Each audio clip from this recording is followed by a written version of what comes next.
on the inner pages of the Star newspaper. All Saints Cathedral had their new provost after Sami Wainaina exited after 10 years. That happened yesterday at the All Saints Cathedral.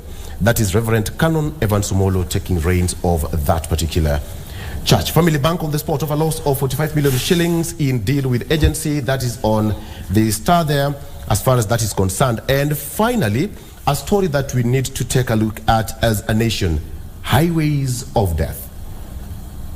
We have got accident black spots put here on the front page of this Daily Nation, completely different from other newspapers.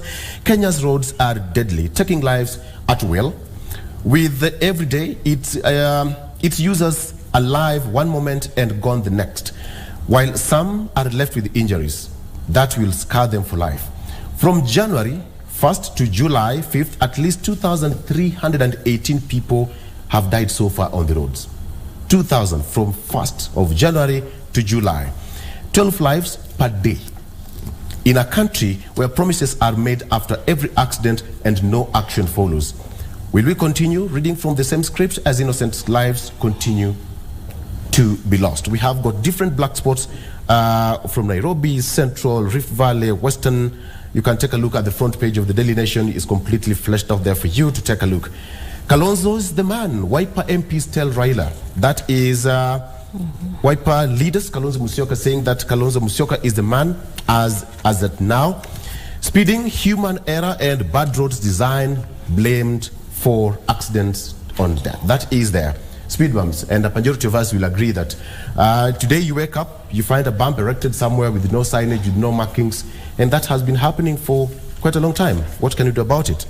Azimio 10 million signatures drive an exercise in futility. That's according to Prime Cabinet Secretary Musalia Mudavadi. We'll be taking a look at that story.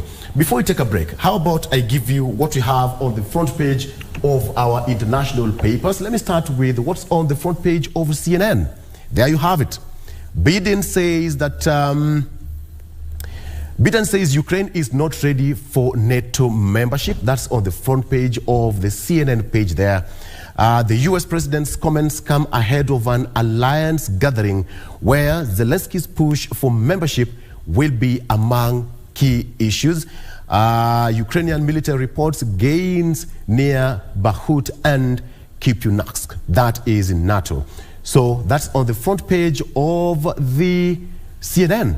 How about the front page of the BBC? That is on the BBC page. Also the same thing. Biden to meet Sunak amid Ukraine cluster bomb unease. That is on the front page of the BBC. The US president is facing criticism over his decision to send the controversial weapons to Ukraine. That is happening in Europe. Of course, bickering NATO aims for Ukraine unity as Putin watches on. The issue continues there on the front page of the BBC. And finally, on Al Jazeera, Tunisia rejects accusations of mistreatment of black refugees. Tunisia rejects accusation of mistreatment of black refugees. Tunisian President Kais Saied said that refugees were receiving humane treatment stemming from what he called our values. That is on the front page of Al Jazeera. There you have it. So that is as far as that is concerned. And at this particular point, let's take a break. And we come back, we are going to delve into our real discussion here on Ion Politics with my guest in studio. Stay with us.